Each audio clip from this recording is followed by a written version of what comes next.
1974-yilda hokimiyat tepasida marhum Zulfiqor Ali Bxutto hukumati turgan edi. O'shanda Deobandiya olimlari, ahli hadis olimlari, ahli sunnat va shiyalik olimlar birlashdilar, butun ummat bir to'xtamga keldi. Natijada 7-sentyabr kuni kechqurun Pokiston konstitutsiyasiga binoan Mirzoiylar, Ahmadiylar, kofirlar va islomdan chiqqanlar deb e'lon qilindi. O'z qarorlarini e'lon qilar ekanlar, ular shunday deydilar: bizning 72 firqamiz bir tomonda, Ahmadiyya jamoati esa butkul bir tomondadir. Ular o'zlarining haq ekanliklarini da'vo qilib, go'yoki 73-jamoa ekanliklarini, ammo shu bilan birga o'sha 72ning tarkibida ekanliklarini aytishadi. Vaholanki payg'ambarimiz sollallohu alayhi va sallam o'sha 72 toifa do'zaxda, ya'ni ular zalolatdadir deb marhamat qilganlar. Ular esa aksincha o'sha 72 toifa ekanliklari va ko'pchilikni tashkil qilishlari bilan maqtanadilar. Ularning barcha jamoalari Ahmadiyatga qarshi bir tanu bir jon bo'lib birlashgani, aslida ularning aynan o'sha 72 firqa tarkibida ekanliklariga yaqqol dalildir. 72 toifa aniq bo'lgach, endi sarvar olamning sollallohu alayhi va sallam hukmi kuchga kiradi. Ularning quruq da'volari esa endi mutlaqo foydasizdir. Bu quyoshdek ravshan haqiqat, agar chuqurroq mulohaza yuritib ko'rsangiz, inshaalloh nima uchun bizni kofir deb e'lon qilganlarini anglab yetasiz. Aynan shu yerda ularning kazzob, aldamchi ekanliklariga dalillar mavjud. Nima uchun ular bu yerda bir-birlarini kofir deb atamaydilar? Bu shunchaki siyosiy hiyla xolos, boshqa narsa emas. Menga mana Navoiy Vaqt gazetasidan bir havola keltirishdi. Buni boshida iqtibos qilib keltirmoqchi edim, ammo manba aniq bo'lmagani uchun to'xtab turgan edim. Garchi u yerda nima yozilgani xotiramda bo'lsa-da, Ahmadiyya jamoatiga qarshi o'sha hukm chiqarilganida Pokiston Milliy Assambleyasida barcha musulmon toifalarining vakillari ishtirok etishgan edi. Yakunda ularning yakdil qaroriga ko'ra, ularning barchasi emishki musulmon, faqat Ahmadiyya jamoati islomdan chiqqan deb e'lon qilindi. Ularning ushbu qarori Navoiy Vaqt gazetasida Qodiyoniylar muammosi bo'yicha hukm va ayrim qiziqarli faktlar sarlavhasi ostida chop etildi. Gazetada shunday yozilgan edi: ushbu qarorda alohida e'tiborga loyiq jihat shundaki, unda ummatning yakdilligiga, ijmosiga fundamental jihatdan to'g'ri yo'l bilan erishildi. Butun islom tarixida qanday masala bo'lishidan qat'iy nazar, bunday keng ko'lamli va to'laqonli hamfikrlikka, konsensusga hech qachon erishilmagan edi. Ushbu bitimga nafaqat yirik ulamolar va shariat peshvolari, balki barcha siyosiy yetakchilar hamda har bir guruh vakillari ham qo'shildilar. Bundan tashqari, barcha tasavvuf ahli, tariqat peshvolari va boshqa oqimlar ham to'liq bir qarorga keldilar.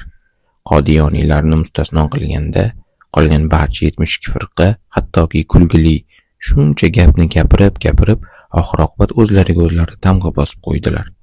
Qodiyoniylarni mustasno qilganda, qolgan barcha 72 firqa, ya'ni musulmon deb hisoblanuvchi barcha toifalar ushbu ishning yechimidan mamnun ekanliklarini va o'zaro kelishganliklarini bildirdilar. Shunday qilib, ular o'zlarining aynan o'sha 72 firqa ekanliklarini rasman tasdiqladilar.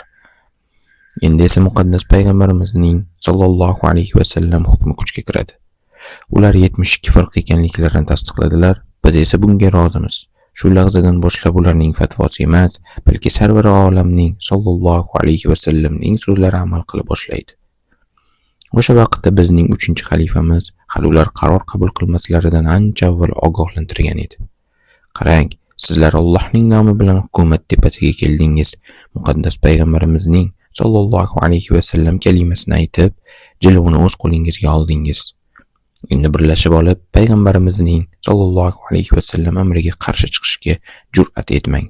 Ha, sizning har bir guruhingiz o'zini o'sha najot topuvchi jamoa deb qolganlarni esa adashgan 72 firqa deb aytishga haqli. Lekin aynan o'sha 72 firqa tarkibida bo'la turib, jannatga kiramiz deyishga haqqingiz yo'q. Ushbu ogohlantirishdan so'ng bizga nisbatan ularning yakdil fatvosi e'lon qilindi. Endi haqiqat qayerda ekanini o'zingiz hal qiling. Keyin Ziyoul Haqning hukmronlik davri keldi va Qodiyoniylarga qarshi yangi farmonlar chiqdi. Shu vaqtdan boshlab ularga masjidlar qurish, azon aytish, o'zlariga nisbatan islomiy terminlarni qo'llash va da'vat faoliyatini olib borish taqiqlab qo'yildi. Payg'ambarimiz sollallohu alayhi va sallam bashorat qilgan barcha narsalar bizning zamonamizda amalga oshdi. U zot ummatim 73 firqaga bo'linib ketadi degan edilar. Aytganlaridek bo'ldi. Xo'sh, endi ularning qaysi birini qabul qilish kerak? Payg'ambarimiz sollallohu alayhi va sallam ulardan 72 tasi zalolatda, faqat bittasi to'g'ri yo'lda bo'lishini aytganlar. Hozir hamma o'zini haq, qolganlarni adashgan demoqda. Lekin ularning qaysi biri haqiqiy ekanini qanday bilishimiz mumkin? Muqaddas payg'ambarimiz sollallohu alayhi va sallam bu savolga ham javob berganlar. 73 ta ichidagi haqiqiy jamoa mening yo'limdan yurgan jamoadir. Mening boshimga nimaiki tushgan bo'lsa, ularning boshiga ham shular tushadi. Endi qarang, Ahmadiyya jamoatidan boshqa yana qaysi jamoa kalima keltirgani uchun shunchalik qiyinchiliklarga duch kelmoqda? Ahmadiylar kalima keltirgani, namoz o'qigani, Muhammad sallallohu alayhi va sallam payg'ambarimizga iymon keltirib, Qur'on o'qiganlar uchun turli quvg'in va ta'ziqlarga uchramoqdalar. Xo'sh, Hazrat Bilol va Hazrat Habbobning roziyallohu anhu aybi nima edi? Hazrat Said ibn Zaydni roziyallohu anhu nima uchun jazirama toshlar ustida sudrashgan edi? Faqatgina la ilaha illalloh, Allohdan o'zga iloh yo'q degani uchun Hazrat Abu Bakr roziyallohu anhu Qur'onni ovoz chiqarib tilovat qilganlarida ham xuddi shunday bo'lgan edi. Mushriklar unga sen Qur'on o'qiganingda qalbimiz og'riqdan siqilib ketadi deyishardi. Yaqinda Pokistonda bir ko'cha reklamasini ko'rib qoldim. O'sha e'lonning pastki qismiga payg'ambar oshliqlari deb yozib qo'yilgan edi. Ular shunday yozishmoqda emishki, bir Ahmadiyning nikoh to'yida Qur'on o'qilganida ularning qalblari og'riqdan siqilib ketibdi. Qarang, payg'ambarimizning sollallohu alayhi va sallamning sahobalari ham xuddi shunday vaziyatda bo'lganlar. Sarvar olamning sollallohu alayhi va sallam hukmi allaqachon berib bo'lingan. Endi o'zingiz insof va taqvo bilan chuqur mushohada qilib ko'ring, kim bizning payg'ambarimiz sollallohu alayhi va sallamning yo'lida bormoqda. Sahobalarning qismati bugun kimning boshiga tushdi? Ushbu Pokiston konstitutsiyasiga ko'ra Ahmadiylar musulmon odatlarini bajara olmaydilar. Ahmadiylarni shunchaki kalima keltirgani, uylarning devoriga va masjidlariga kalima yozgani uchun, azon aytgani va bir-biriga assalomu alaykum deb salom bergani uchun qamoqqa tashlamoqdalar. Bularning barchasi bizning kundalik hayotimizda sodir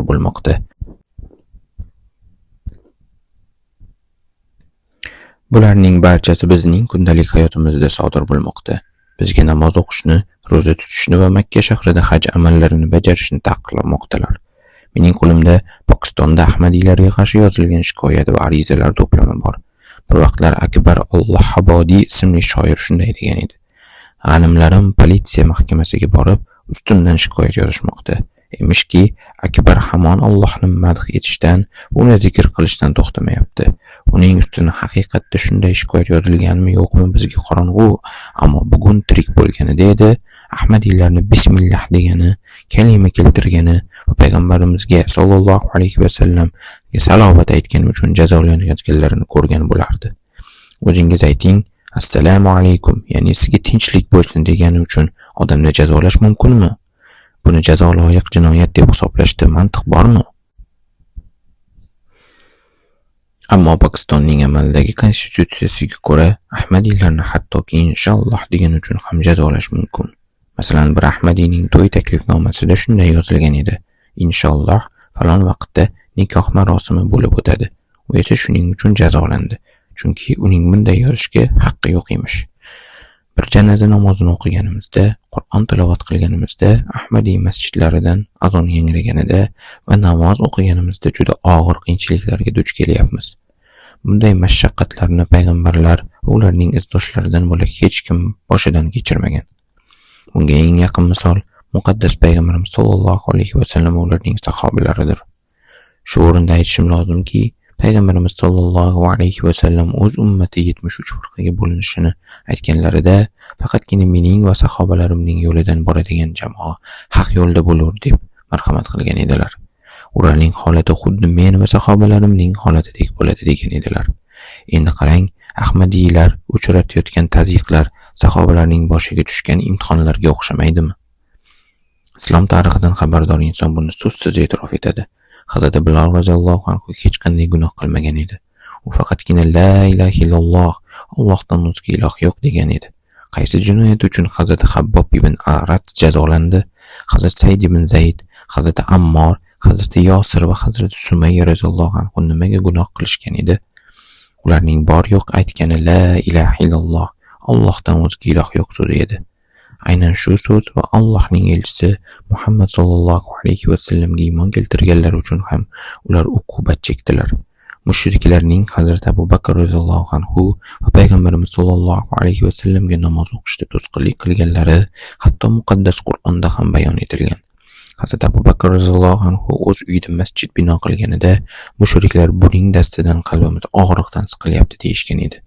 Biz boshimizdan kechirayotgan quvg'inlarning muqobilini faqatgina muqaddas payg'ambarimiz sallallohu alayhi va sallam va ularning sahobalari roziyallohu anhu hayotidagina ko'rish mumkin.